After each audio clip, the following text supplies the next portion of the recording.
For years, exit 37 on I-81 in rural Pennsylvania was nothing more than a pit stop, a lonely stretch of asphalt flanked by thick woods, rusted signage, and a long-abandoned service station.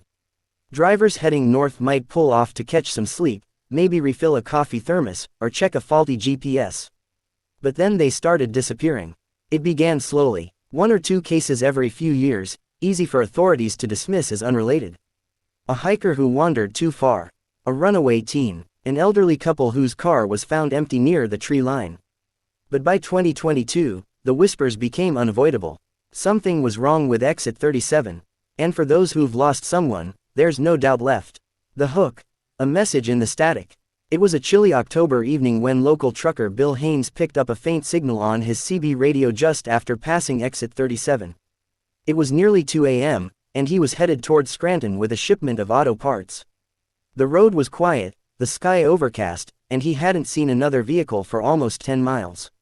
The static popped, then crackled, then, clear as day, a woman's voice whispered, "Help me, please, they're watching." Bill slammed the brakes. He grabbed the radio mic and called back, but the signal was gone. He turned his rig around and pulled off at exit 37. The old gas station was still there, half swallowed by weeds and vines. A flickering security light buzzed weakly above the caved-in roof.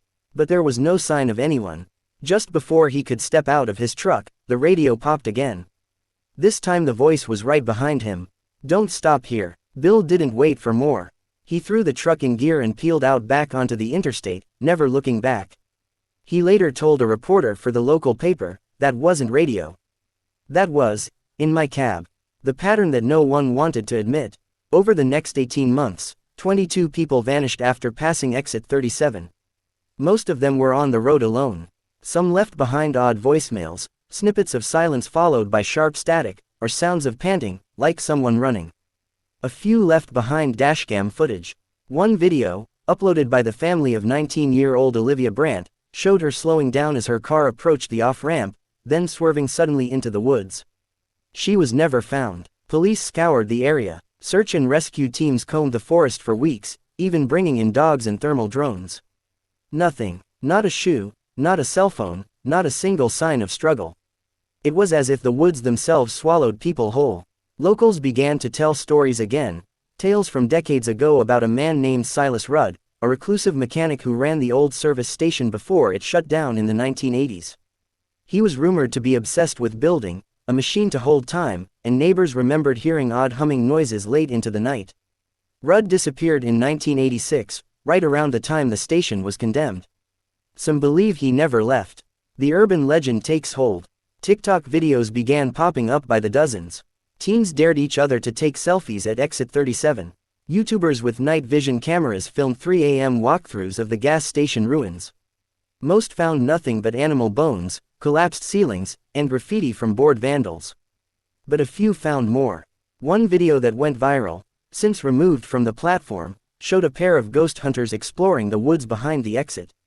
Around the 14-minute mark, one of them hears something, a rhythmic knocking sound in the trees. They move closer. The camera glitches. Suddenly, the forest floor beneath them seems to warp. Like heat waves bending reality. The screen goes black. That video ends with just a single frame, a still shot of the exit 37 sign, soaked in blood. The uploader's channel has been silent ever since. The family that wouldn't let it go.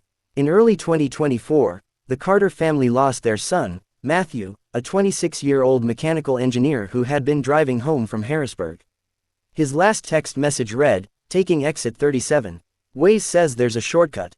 That shortcut didn't exist. His car was found in perfect condition, engine still warm, doors locked, just a few yards into the forest. Inside the glove box was a torn page from a 1975 physics journal about temporal displacement theory. He had no known interest in science fiction.